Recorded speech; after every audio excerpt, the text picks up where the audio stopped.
Assalamualaikum warahmatullahi wabarakatuh. Saya Arsyana Nareswari Widaryanto dengan NIM 240512041109 dari kelas TI 2024D akan mempresentasikan sains komputasi materi multiple regression linear dengan tema prediksi pengaruh waktu tidur, waktu belajar, waktu layar gawai atau screen time, dan asupan konsumsi kafein terhadap kualitas tidur mahasiswa.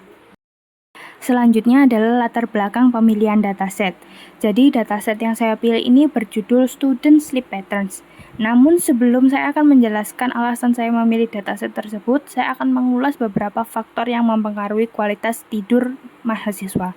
Nah, individu itu dituntut untuk memenuhi kebutuhan dasar manusia guna untuk mempertahankan keberlangsungan hidupnya.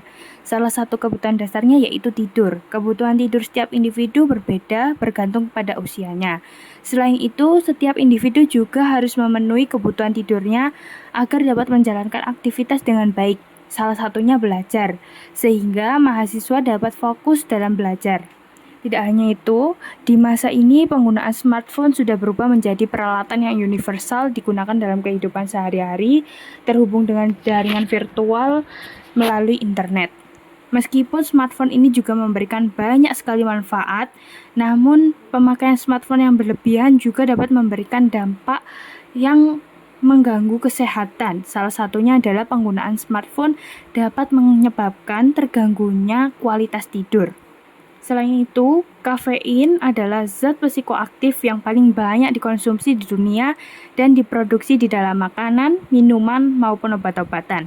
Untuk memahami efek kafein sendiri sangat penting untuk informasi dan juga konsumsi layanan kesehatan, terutama pada kualitas tidur seorang. Kualitas tidur di Indonesia adalah masalah penting yang dipengaruhi oleh beberapa faktor, terutama teknologi dan juga status kesehatan. Faktor negatif seperti mengonsumsi kafein merupakan prediktor penting dari kualitas tidur yang buruk.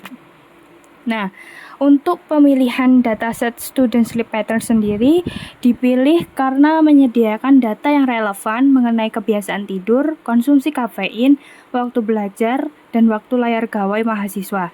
Data ini memungkinkan dilakukan analisis untuk mengetahui faktor-faktor apa saja yang dapat mempengaruhi kualitas tidur mahasiswa. Model regresi yang digunakan adalah model regresi linear berganda, dengan tujuan membangun model prediksi yang dapat menggambarkan hubungan antara variabel-variabel seperti waktu tidur, waktu belajar, waktu layar gawai atau screen time, asupan kafein, dan juga kualitas tidur. Selain itu, juga dapat dilakukan evaluasi model untuk mengukur seberapa baik model regresi dapat memprediksi nilai yang diinginkan berdasarkan data yang ada. Sehingga evaluasi ini sangat penting untuk memastikan model tersebut dapat diandalkan sebelum digunakan dalam prediksi yang lebih luas. Pada analisis ini menggunakan beberapa metode dalam evaluasi model regresi seperti MSE atau Mean Square Error, RMSE, Root Mean Square Error, dan juga MAPE, Mean Absolute Percentage Error. Selanjutnya deskripsi. Jadi dataset yang dipilih ini kan berjudul Student Sleep Patterns yang berisi data mengenai kebiasaan tidur, pola aktivitas, serta gaya hidup mahasiswa. Dataset ini digunakan untuk menganalisis faktor-faktor yang mempengaruhi kualitas tidur melalui pendekatan linear berganda. Adapun variabel-variabel yang digunakan adalah sebagai berikut. Waktu tidur sebagai variabel X1, yaitu jumlah rata-rata waktu tidur mahasiswa setiap malam dalam satuan jam. Jika semakin lama waktu tidur, umumnya semakin baik kualitas tidur yang diperoleh. Yang kedua, waktu belajar sebagai variabel X2, jumlah waktu yang dihabiskan mahasiswa untuk belajar setiap harinya dalam jam. Aktivitas belajar yang berlebihan dapat mempengaruhi pola tidur. Yang ketiga, waktu layar gawai atau screen time sebagai variabel X3. Lama waktu yang digunakan mahasiswa untuk menatap layar seperti layar ponsel, laptop, dan juga televisi. Dalam satu harinya, waktu layar yang tinggi ini dapat menurunkan kualitas tidur akibat paparan cahaya biru. Yang keempat, ada asupan kafein sebagai variabel X4. Jumlah konsumsi kafein seperti dalam kopi, teh, dan minuman berenergi per harinya. Kafein merupakan stimulan yang dapat mengganggu proses tidur. Yang terakhir ada kualitas tidur sebagai variabel Y. Skor yang menunjukkan tingkat kualitas tidur mahasiswa, nilai yang lebih tinggi menunjukkan kualitas tidur yang lebih baik. Dataset ini terdiri dari 50 data observasi yang masing-masing mewakili seorang mahasiswa, di mana setiap observasi ini telah mencatat variabel independen dari X1 sampai X4 dan juga variabel dependen yaitu Y. Melalui model regresi berganda ini nantinya akan diperoleh hubungan dalam bentuk persamaan Y sama dengan A plus B1 kali X1 ditambah B2 kali X2 ditambah B3 kali X3 ditambah B4 kali X4, di mana setiap koefisien BI menunjukkan arah dan besar pengaruh masing-masing variabel terhadap kualitas tidur. Selanjutnya adalah mengenai tujuan. Tujuan dari penelitian ini adalah untuk menganalisis dan mengetahui faktor-faktor yang mempengaruhi kualitas tidur mahasiswa berdasarkan data dari dataset Student Sleep Patterns. Penelitian ini dilakukan dengan menggunakan metode regresi linear berganda untuk mengidentifikasi seberapa besar pengaruh variabel-variabel independen. Nah, secara khusus, penelitian ini juga memiliki tujuan seperti mengetahui hubungan antara waktu tidur, waktu belajar, waktu layar, dan konsumsi kafein terhadap kualitas tidur. Yang kedua, mengukur besarnya pengaruh masing-masing faktor terhadap kualitas tidur menggunakan pendekatan kuantitatif. Yang ketiga, membentuk model persamaan regresi linear berganda yang dapat digunakan untuk memprediksi kualitas tidur mahasiswa berdasarkan faktor-faktor tersebut. Dan yang terakhir, memberikan gambaran empiris mengenai pola tidur dan kebiasaan mahasiswa yang dapat dijadikan bahan pertimbangan untuk meningkatkan kualitas tidur serta produktivitas belajar. Selanjutnya masuk ke bagian hasil dan pembahasan mengenai metode MLR. Pada bagian ini merupakan tabel-tabel yang terdiri dari waktu tidur yang merupakan X1, waktu belajar merupakan variabel X2, waktu layar gawai merupakan variabel X3, asupan kafein merupakan variabel X4, kualitas tidur merupakan variabel Y, di mana nanti X1 hingga Y akan dikuadratkan terlebih dahulu. Nah, untuk yang tabel kedua ini berisi masih lanjutan dari tabel yang sebelumnya, tapi di sini berisi X1 dikali dengan X2, X1 dikali X3, X1 dikali X4, X2 dikali X3, X2 dikali X4, X3 dikali X4, X1 dikali Y, X2 dikali Y, X3 dikali Y, dan yang terakhir X4 dikalikan dengan Y. Setelah pada tabel tersebut dihitung X1 sampai X4 dikuadratkan, kemudian Y kuadrat, kemudian X1 dikalikan dengan X2, X3, dan juga X4, X2 dikalikan X3, X4, dan X3 dikalikan X4, X1 sampai X4 dikalikan dengan Y, kemudian akan dimasukkan ke rumus oktav untuk menghitung persamaan regresi linearnya dengan menggunakan eliminasi Gauss, di mana akan menghasilkan persamaan 11,8596 dikurangi 0,9160 X1 ditambah 0,1428 X2 dikurangi 0,396 X3 dikurangi 0,1336 X4. Nah, di sini 11,8596 merupakan A atau intercept yang menunjukkan bahwa jika seluruh variabel independen dari X1 sampai X4 ini bernilai 0, maka kualitas tidur mahasiswa ini dapat diperkirakan sebesar 11,86 satuan.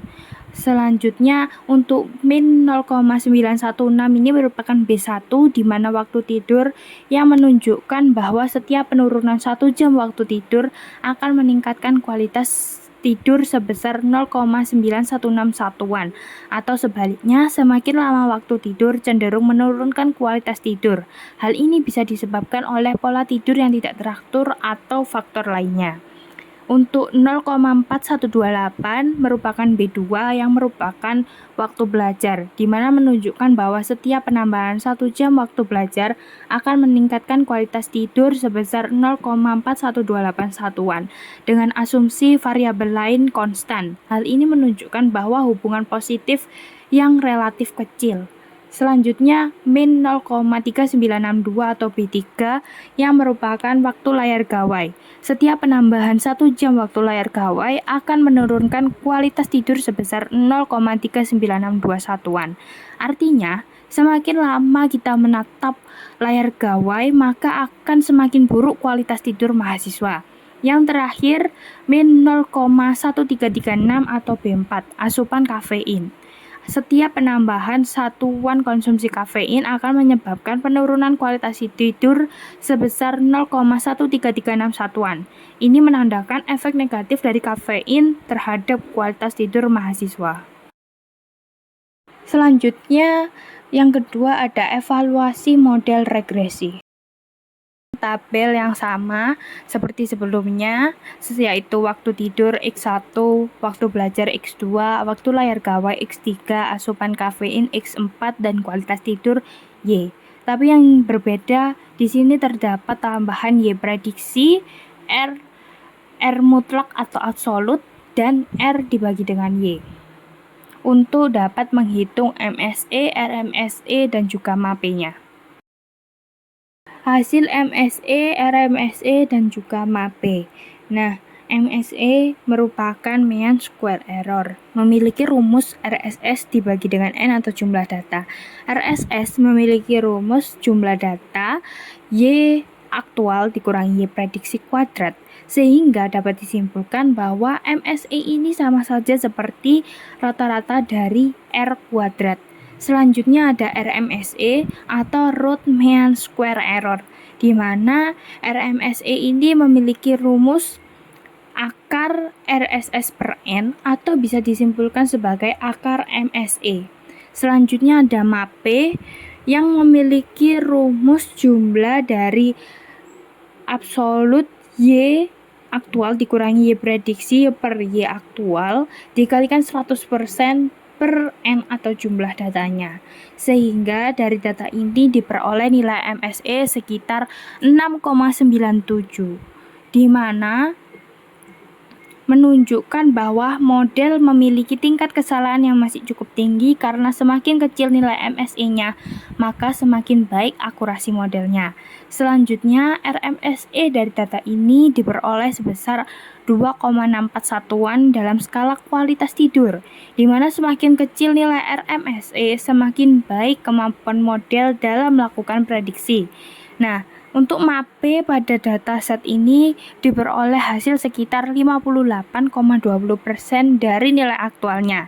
Nilai ini masih tergolong cukup tinggi sehingga model belum dapat memberikan hasil prediksi yang akurat dan masih perlu melakukan perbaikan, misalnya dengan menambahkan data atau menambahkan variabel-variabel paling relevan lainnya. Berikutnya ada kesimpulan.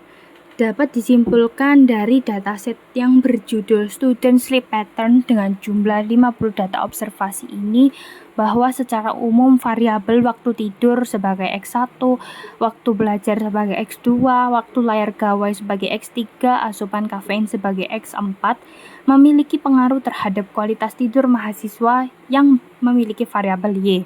Variabel yang berpengaruh terhadap kualitas tidur mahasiswa adalah waktu tidur dan waktu layar gawai, karena memiliki nilai koefisien yang paling besar dalam nilai mutlak. Koefisien regresi negatif pada waktu tidur, waktu layar gawai, asupan kafein ini menunjukkan bahwa semakin tinggi nilai ketiga variabel tersebut, maka kualitas tidur cenderung menurun. Sedangkan koefisien positif pada waktu belajar menunjukkan bahwa aktivitas belajar yang seimbang dapat sedikit peningkatan kualitas tidur meskipun pengaruhnya tidak terlalu besar. Nah, yang terakhir, hasil evaluasi model regresi menunjukkan bahwa nilai MSE 6,97, RMSE 2,64, dan MAPE 58,20%, yang berarti bahwa model ini masih memiliki tingkat kesalahan yang cukup tinggi. Dengan demikian, model ini belum sepenuhnya akurat untuk keperluan prediksi presisi tinggi, namun sudah dapat digunakan untuk menggambarkan hubungan antara variabel secara umum. Yang terakhir adalah referensi. Terdapat sekitar 10 referensi, dengan 5 referensi merupakan materi multiple linear regression dan 5 referensi lainnya merupakan faktor-faktor yang dapat mempengaruhi kualitas tidur mahasiswa. Sekian presentasi dari saya. Apabila ada kesalahan kata, mohon maaf. Saya akhiri. Wassalamualaikum warahmatullahi wabarakatuh.